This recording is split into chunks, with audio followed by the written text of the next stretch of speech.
Assalamualaikum warahmatullahi wabarakatuh. Salam satu Tuhan. Jumpa lagi bersama kami di sini di channel Semua Fans.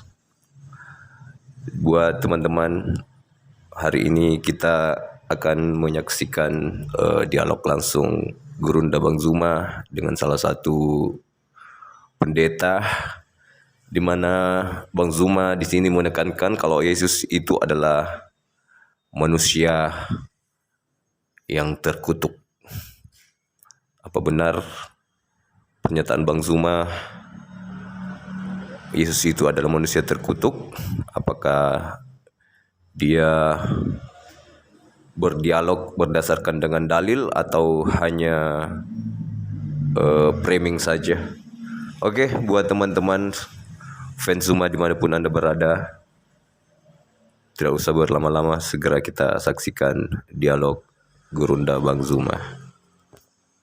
Membatalkan, menggenapi atau membatalkan? Menggenapi itu Menggenapi yang katanya. ya. Apa Menggenapi kan? arti menggenapi itu bukan hanya melaksanakan.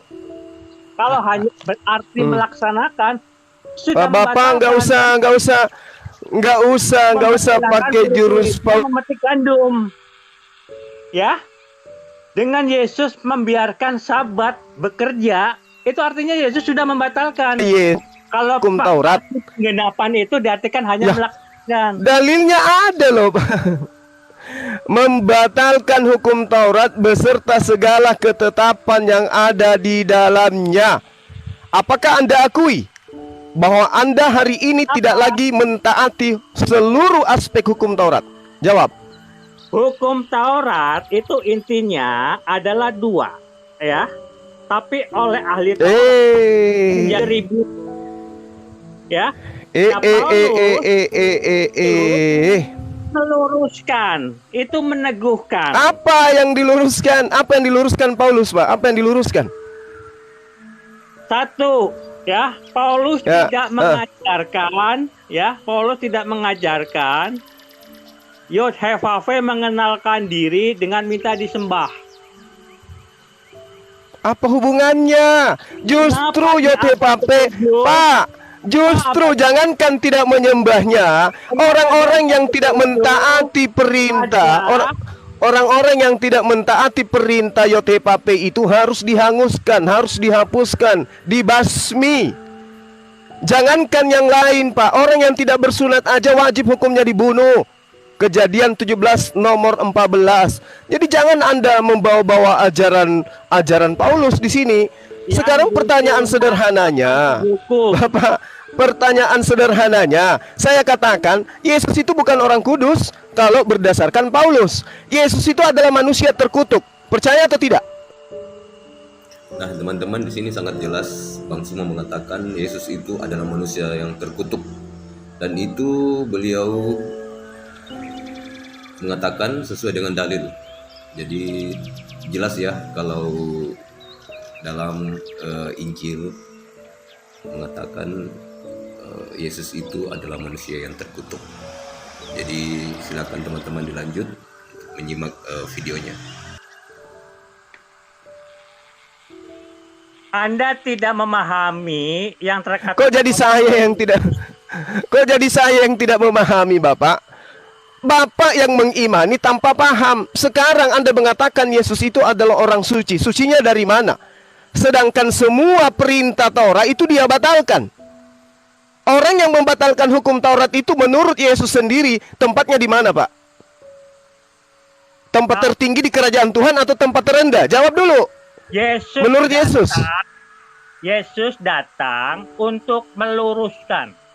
Apa yang diluruskan, Bapak? Matius 5 menurut Yesus, orang yang membatalkan hukum Taurat tempatnya adalah tempat terendah di dalam kerajaan Tuhan alias neraka. Anda percaya atau tidak itu? Saya sangat percaya perkataan itu. Oke.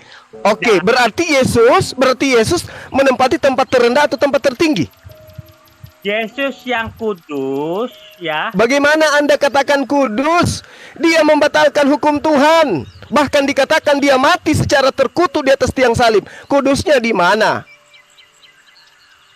Paulus mengatakan dengan jalan menjadi kutuk. Paulus tidak mengatakan dengan menjadi kutuk.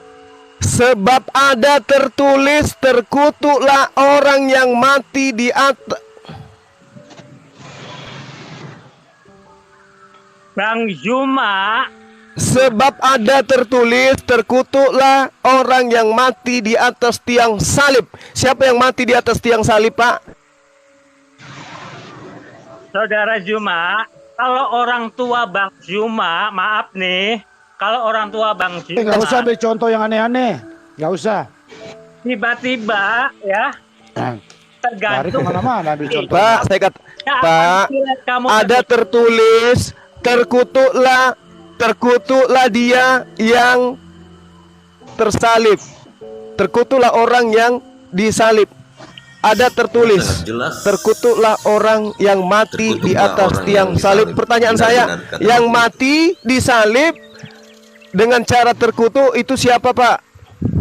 Kalau Yesus ya terkutuk di tiang salib, maka Yesus tidak bangkit dan sekarang ada di Allah yang Maha Kuasa, ya. Itu bukan dasar pijakan, Pak. Sekarang permasalahannya adalah pernyataan Yesus Matius 5, barang siapa yang meniadakan hukum Taurat, meskipun yang paling terkecil, tempatnya adalah tempat terendah.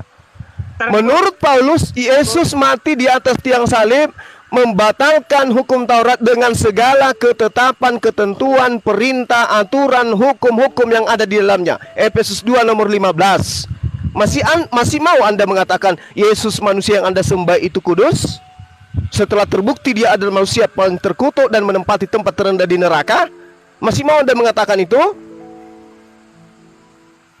Terkutuk itu karena perbuatan dosa salah satu. Kalau Anda masih mengatakan ya Yesus itu adalah manusia kudus, maka saya katakan benarlah Paulus 1 Korintus 4 nomor 10, Kristen bodoh oleh karena Kristus. Oke, deal? Lagi-lagi Kita Kristen fix di situ? itu bodoh. Sekali lagi bagi Kristen mereka itu yang bodoh. tidak mendengarkan dan menerima Yesus, tapi sebuah kebijaksanaan. Menerima Yesus sebagai apa, Pak? Pak, menerima Yesus sebagai manusia terkutuk? Pak, menerima Yesus sebagai manusia terkutuk? Manusia yang menjalani mati dengan cara, bukan mati menjadi terkutuk. Mati dengan cara apa? Teruskan. Mati dengan cara apa? Mati dengan cara?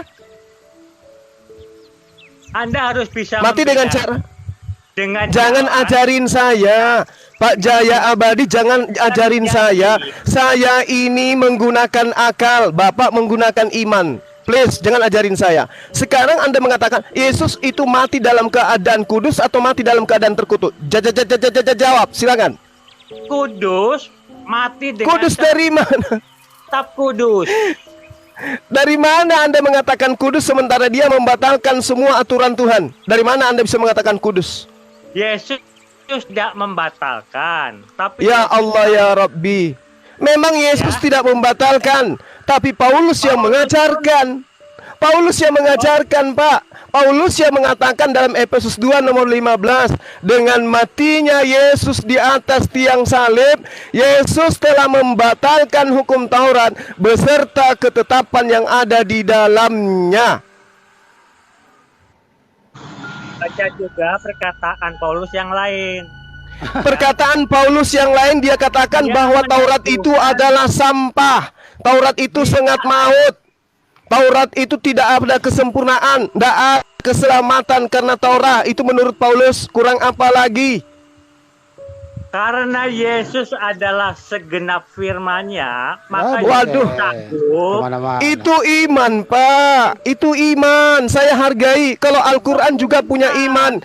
Walamma ja'a Isa bil bayyinati qala qad ji'tukum bil hikmah wali ubayyina lakum ba'dallatina takhtalifu fih fattaqullah wa ati'un. Imannya Isa itu juga ada. Taatlah kepada Allah, taat juga kepada aku. Dan tatkala Isa datang membawa keterangan, Isa berkata, sesungguhnya aku datang kepadamu dengan membawa hikmat dan untuk menjelaskan kepadamu sebagian dari apa yang kamu perselisihkan tentangnya. Maka bertakwalah kepada Allah dan tajugalah kepada aku. Itu ajaran kami umat Islam. Jadi Nabi Isa itu gimana? Saya sependapat dengan apa yang Bang Cuma katakan. Saya pun mengatakan Paling aja, Pak. sangat diberitakan oleh Jibril kepada pendeta mulai nggak nyambung Maryam, nih. ya. Mulai piti kanak-kanak ini pendeta nih. Ya. Piti Di kanak-kanak sana ini, piti kanak-kanak ini. kalimatnya dengan sangat gamblang sebagai firmannya, terawali dengan kola robuki Kolor. yang 21. Saya masih setuju. Tapi Isa diberitakan Pak Jaya, lagi, Pak Jaya, kembali ke Taurat. sebagai jawaban Nggak usah Jibril piti kepada kanak-kanak Maryam, Isa kemana-mana. sebagai ciptaannya. Nggak usah Di sana muter-muter Pak Jaya. Kembali ke Taurat. terawali dengan kolalullah. Pak Jaya, kembali ke Taurat. Woi, kembali Aduh ke Taurat. Bapak terlalu berat kalau mau membahas firman Tuhan. Perkataan manusia aja Anda nggak paham. Jangankan perkataan Tuhan, perkataan manusia aja Anda nggak paham. Dengan matinya Yesus dia telah membatalkan hukum Taurat. Apakah betul membatalkan hukum Taurat itu adalah perbuatan terpuji menurut Tuhannya Nabi Musa? Jantung, jawab, silakan. Yesus adalah segenap firman-Nya. Dia nggak jawab. Aduh. Oke, baik teman-teman, itulah dialog singkat Gurunda Bang Zuma dengan Pak Jaya. Jadi mudah-mudahan bisa menjadi edukasi buat kita semua dan menambah akidah dan keyakinan kita kepada Allah Subhanahu wa taala sebagai Tuhan satu-satunya sembahan. Baik teman-teman, sekian. Jangan lupa tetap ikuti channel kami di channel Fensuma Official. Dan kita akhiri dengan ucapan wassalamualaikum warahmatullahi wabarakatuh.